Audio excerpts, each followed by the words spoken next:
我用一生见证杠杆如何将聪明人送上绝路。我出身贫寒，14岁便辍学打工，从茶馆跑堂到塑料厂的推销员，一分一毫都是自己挣来的。那个年代的香港，没有人会借钱给我，我也没资格借，这反而成了我一生最好的起点。我从一开始就明白，只有真正属于自己的钱才是安全的钱。我这一生见过太多比我聪明100倍的人，最后却因为债务而一败涂地。他们受过良好教育，有着精明的头脑，懂得运用所谓的财务杠杆，把别人的钱变成自己的筹码，可最终他们输得干干净净。不是因为他们不聪明，而是因为他们把欠债当成了一种工具，而不是一种危险。我在投资界走过了70年，见过无数风浪。我可以告诉你一个最简单的真理，我从来没有见过一个破产的人，不是因为欠了别人钱，这不是巧合，而是规律。人们喜欢给债务起好听的名字，财务杠杆、资本优化、良性借贷，这些词语包装的越精美，越说明背后的风险被掩盖的越深。你拨开这些术语的外衣，剩下的不过是一件事：你欠了别人钱，而别人随时可以来要。当年我在香港创业，有人劝我借钱快速扩张，我没有，我宁愿慢一步，也不愿意把自己的命运交到债主手里。后来我的事业越做越大，很多人以为我是靠着胆大敢借钱的精神才成功的，其实恰恰相反，我成功的根本原因之一，就是我始终对债务保持着一种近乎本能的警惕。我记得大萧条时代的前辈们讲起那段岁月，他们像害怕瘟疫一样害怕债务，那种恐惧让他们在一次次经济风暴中活了下来。而如今我们的社会却把债务当成了维生素，人人都在摄入，却没有人意识到它会害死自己。债务的致命不是迅速的，它是悄无声声的，它在你好运耗尽的时候才悄悄取走你的一切。我年轻的时候，香港经历了好几次经济危机，那些原本风光无限的商人，在一夜之间从云端跌落，不是因为他们的生意突然变坏，而是因为他们背负的债务，在危机来临时成了压死骆驼的最后一根稻草。你背着债就无法清晰思考，这不是比喻，这是事实。一个欠债的人，他的大脑会变成一台短期运转的机器，他思考的不是10年后的布局，而是下个月的还款。他做决策的出发点不是哪个选择对我最有利，而是哪个选择能让我撑过这个月。这两种思维的差距会在时间的维度上被无限放大。债务会改变你说话的语气，会让你对本该拒绝的事情点头，会让你容忍本不该容忍的人和局面。它会一点一点侵蚀你的独立性，让你从一个有主见的人变成一个随时需要察言观色的人。这种腐蚀是缓慢的，悄无声息的，但它的破坏力一点都不亚于一次剧烈的危机。债务会压缩你的容错空间，一旦容错空间消失，哪怕只是一次小小的意外，市场波动、合同纠纷、经济下行，都可能成为压垮你的力量。而那些没有债务的人，面对同样的意外，只不过是增加了一点麻烦，绝不会因此走上绝路。我认识一个地产商，在70年代的香港借了大量资金囤积地皮，账面上他的资产规模在行业里名列前茅。可是当市场稍有波动，银行收紧信贷的时候，他连周转资金都拿不出来。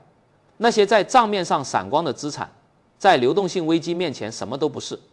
最后他的资产被迫贱卖，一身心血付之东流。他不是不聪明，他失去的是误差的余地。我在创业初期宁愿把工厂办得小一点、慢一点，也不去借那些高息贷款。很多同行笑我保守，说我错过了扩张的黄金时机。但后来那几次经济风暴，那些大举借贷的同行倒下了一批又一批，而我的长江实业却一步步稳健地走了过来。不是因为我运气好，而是因为我没有把自己置于必须求好运的位置。让我们来谈谈数字，这不需要复杂的模型，普通的算术就够了。假设你借了100万，年利率10%，这意味着每年你必须还出10万，不不管你的生意好不好，不管市场是牛是熊，不管你有没有生病，不管天灾人祸，那10万是确定的支出，是保证的负回报。现在告诉我，你能在市场上找到一个保证10%正回报且无风险的投资吗？找不到。合法的途径里没有这样的投资，这就是债务残酷的本质。它的成本是确定的，而你的收益是不确定的。你用不确定的收益去覆盖确定的成本，这本身就是一场不公平的赌博。我见过很多人做这样的计算，我借钱的成本是5%，我的投资回报是10%，所以我赚了5%的差价。这个逻辑看起来无懈可击，但它忽略了一个关键问题：如果那10%的回报消失了呢？如果你的投资下跌了40%呢？如果客户突然流失了呢？如果你失业了呢？债务不在乎你的预测，它只在乎收账的时间到了没有。更可怕的是复利的力量。人们常常谈复利，却忘了复利是一把双刃剑，它能让你的财富以指数级增长，也能让你的债务以同样的速度膨胀。当你的债务在复利增长，而你的资产在贬值，两条曲线交叉的那一刻，就是很多人人生崩塌的起点。复利的第一条规则是，不要被不必要的打断债务，就是那个打断，它是寄生虫，吸食你的未来，让你的积累被迫中断，让你的长期计划一再推迟。我在塑料花生意最红火的时候，有机会大举借贷扩张产能，当时市场需求旺盛，利润率很高，借钱扩张看起来是理所当然的选择，但我没有，因为我知道塑料花的需求是有周期的，而债务没有周期，它每个月都要还。后来合成花卉的潮流退去，很多大举借贷扩张的工厂一夜之间陷入困境，而我因为没有债务负担，可以从容的转型进入新的行业。这不是运气，这是选择赌徒和带杠杆的投资者之间唯一的区别，在于赌徒知道自己在赌，很多看起来富有的人实际上什么都不拥有。他们开着分期付款的名车，住着按揭贷款的豪宅，用借来的资金运营着光鲜亮丽的生意。从外面看，他们是成功人士；从里面看，他们不过是银行最忠实的雇员，每个月按时把自己的劳动成果交给贷款机构。这不是财富，这是打着领带的奴役。他们买车是为了让邻居羡慕，而邻居根本没在看。他们买负担不起的房子，然后告诉自己那是投资。他们把债务当成正常状态，因为周围的人都这么做。然后他们奇怪，为什么自己始终感到被困，感到焦虑，感到喘不过气。真正的财富不是你拥有多少资产，而是你欠了多少少。当你一无所欠的时候，你赚到的每一分钱都完完全全属于你。当你掌控自己的时间、自己的决策、自己内心的平静，那才是真正的富有。我见过很多企业家为了做大做强而大举借贷，最后把自己困在了一个越滚越大的债务囚笼里。他们不是不勤奋，他们往往比任何人都努力工作，但他们所有的努力都是在为债主创造价值，而不是为自己创造自由。电锯也是工具，在熟练工匠手里是宝贝，在粗心大意的人手里是凶器。问题不在于工具，而在于使用者是否真的有足够的能力、足够的余地去驾驭它。在财务上，大多数人高估了自己的能力，也低估了风险降临的速度。我不反对合理的融资，在商业运营中，适度的短期周转融资是正常的，但我反对的是把杠杆当成财富捷径，把借钱当成跑赢时间的手段。那是幻觉。稳健的财富必须建立在真实的积累上，而不是建立在别人的债权上。有人问我，如果有一笔钱，是应该先投资还是先还债？我的回答从来只有一个：先还债。这不是保守，这是算术。还债是你能找到的最好的无风险回报。你的债务利率是多少，还清那笔债就相当于获得了等同的无风险回报。你无法在市场上找到比这更确定、更无风险的投资机会。很多人觉得还债很无聊，没有投资那种刺激感。我理解这种心理，但我要告诉你，无聊被严重低估了。每一个追求刺激，最后接到追加保证金电话的人，在那一刻都会用尽全力的渴望无聊。在长实集团的发展历程中，我有一条铁律：每一笔重大投资都要确保，即使它完全失败，公司依然能够正常运转。这不是悲观，而是理性。正因为从不让一个项目拖垮整个公司，我们才能在一次次经济风暴中全身而退，并在别人最恐慌的时候拥有最充裕的资本去低价布局。没有债的人可以等机会，有债的人只能求机会，而市场永远不会奖励那些站在那里乞求的人。坏股票教你谦卑，债务教你绝望，这两者之间有着根本的不同。一个坏的投资最多让你亏损一笔钱，而失控的债务会让你的思维、你的判断、你的选择全部陷入一种持续的焦虑和防守状态。那不仅是财务的问题，更是人生质量的问题。我这一生参与了无数企业的收购和投资，很多人以为我有什么神秘的估值公式，其实没有。我真正关心的始终是三件事：企业的质量、现金流以及买入的价格与机会成本。我不相信那些下一个颠覆者、行业革命者的故事，故事越动听，风险往往越高。我信任的是那些已经被时间和市场验证过的生意，它能否在10年、20年、50年后依然赚钱？判断企业质量，我只问2个问题：它能持续赚钱吗？它能持续增长吗？如果答案是或许、我希望、我猜，那这家企业就距离出问题不远了。我宁愿以稍高的价格买一家答案确定的公司，也不愿以便宜的价格买一家靠希望支撑的企业。便宜的垃圾最终只会让你破产的慢一些。我在投资港口、电力、电讯等基础设施的时候，外界很多人觉得这些行业太传统，缺乏想象力。但我看到的是，人类对港口的需求、对电力的需求、对通讯的需求不会因为流行的变化而消失。这种需求的稳定性比任何精美的商业故事都更有价值。我对会计利润从来不太信任，账面上的利润可以通过各种会计政策来调节、装饰甚至虚构，但现金流是骗不了人的，钱要么进来了，要么没进来。我最喜欢的企业是那种可以自动吐出现金的企业，它的产品卖得稳定，客户关系长期，资本开支有限，毛利率高，现金转换率好。这种企业会在你睡觉的时候帮你赚钱。真正值得估值的是所有者盈余，也就是企业每年能真正产生多少可以分配、可以再投资的自由现金流。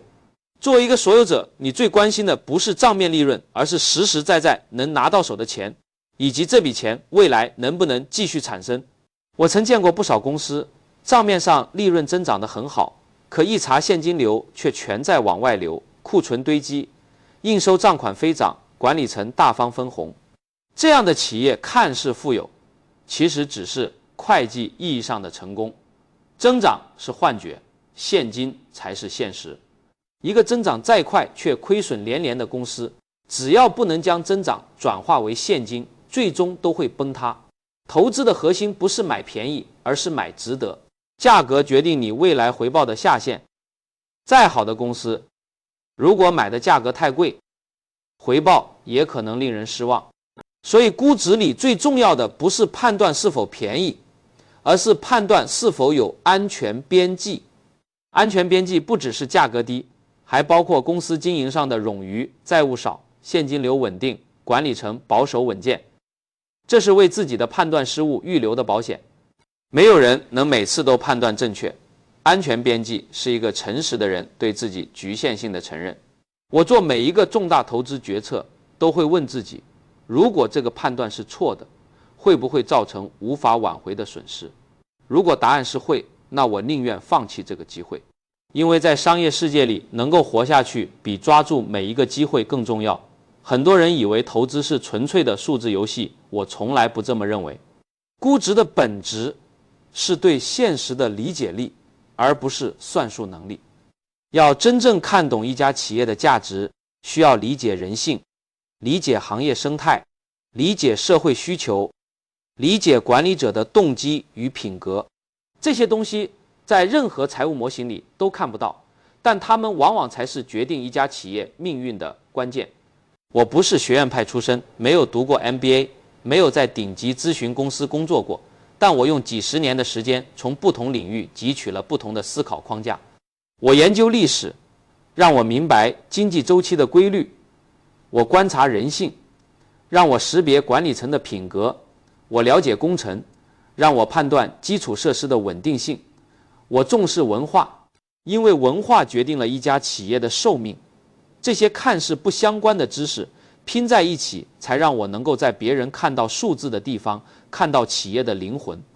当我考虑收购某家公司时，我不会先看市盈率，而是先问这家公司的顾客为什么选择它而不是别人。这种选择背后有没有惯性，有没有情感，有没有不可替代性？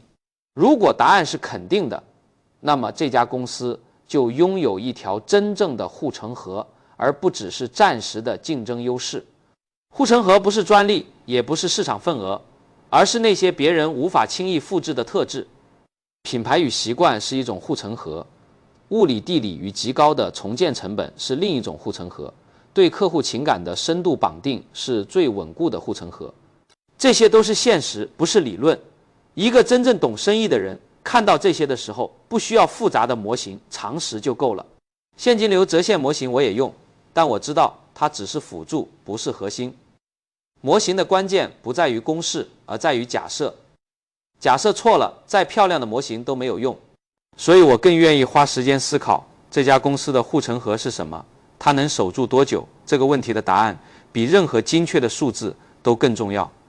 我评估一家企业，往往最先看的不是财报，而是文化。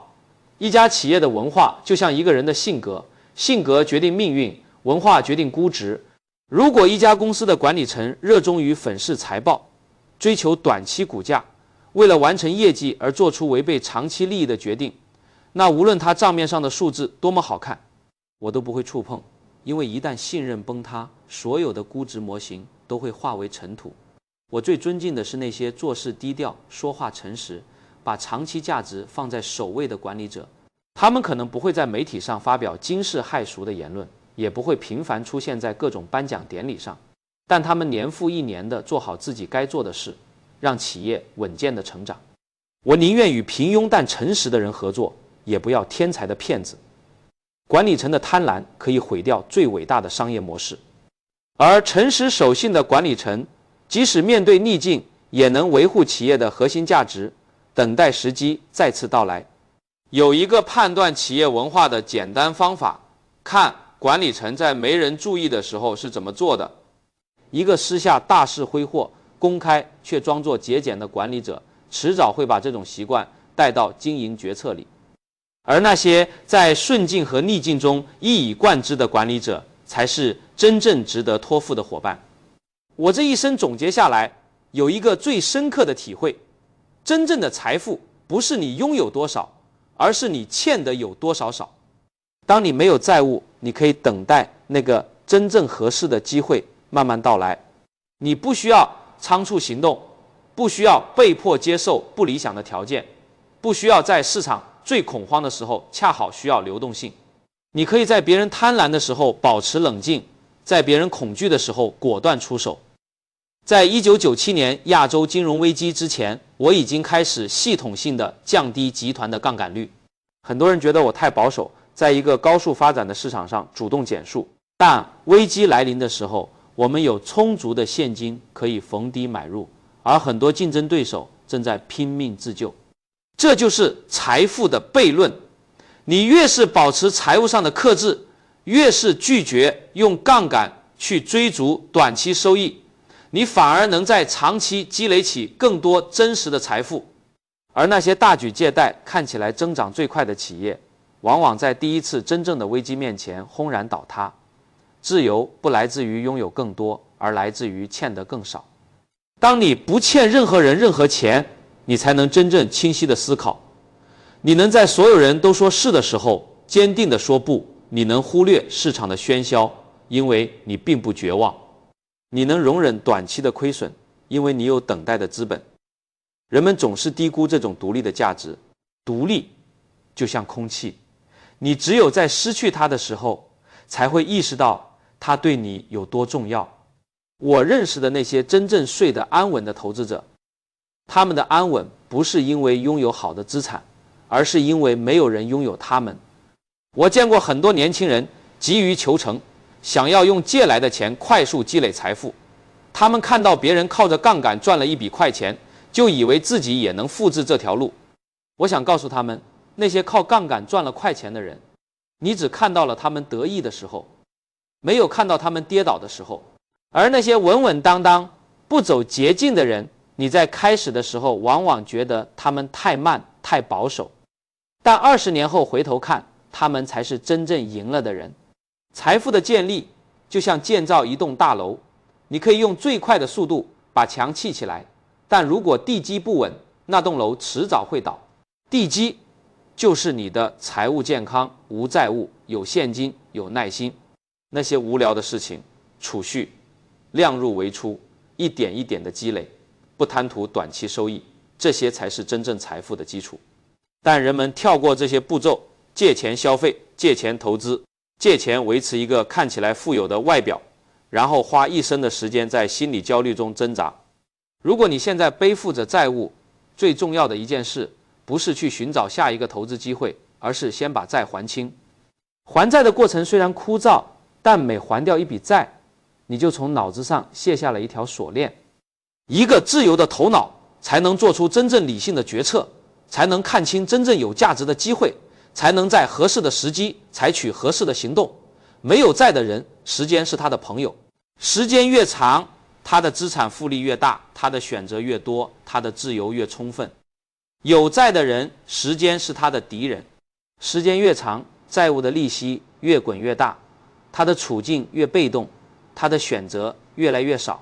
同样的一个人，因为有没有债务，可以走向完全不同的两种人生。一个人如果连一点小的不幸都承受不了，那他也不配得到好运。但当你带着杠杆时，哪怕一点点不幸都能让你万劫不复。所以我常说，世上最好的投资不是某一只股票，也不是某一个项目，而是用一分一分的积累买回自己的独立与自由。没有欠债的生活给了我清晰的头脑，给了我等待的耐心，给了我在关键时刻说不的勇气。这些无形的财富比账面上的数字更有价值，也比任何一笔成功的投资更值得珍视。我见过很多人，他们用一生的时间为银行工作，把所有的劳动成果都以利息的形式交出去，最后在年老的时候发现，那些看起来属于自己的资产，其实从来都不是真正属于自己的。那是一种安静的悲剧，没有爆炸，没有崩塌，只是日复一日的消耗，直到什么都不剩。钱是赚出来的，不是借出来的。复杂的金融工具，各种时髦的投资理论，终归都无法改变一个最基本的事实：你欠着别人的钱，你就不自由。真正的富有是掌控自己的时间，掌控自己的选择，掌控自己内心的平静。当你不欠任何人任何钱的那一刻，你才真正开始属于自己。所以在你追逐下一个投资机会之前，先问问自己，你是在构建自由，还是在用杠杆装饰一座金碧辉煌的牢笼？这个问题值得你用一生来认真回答。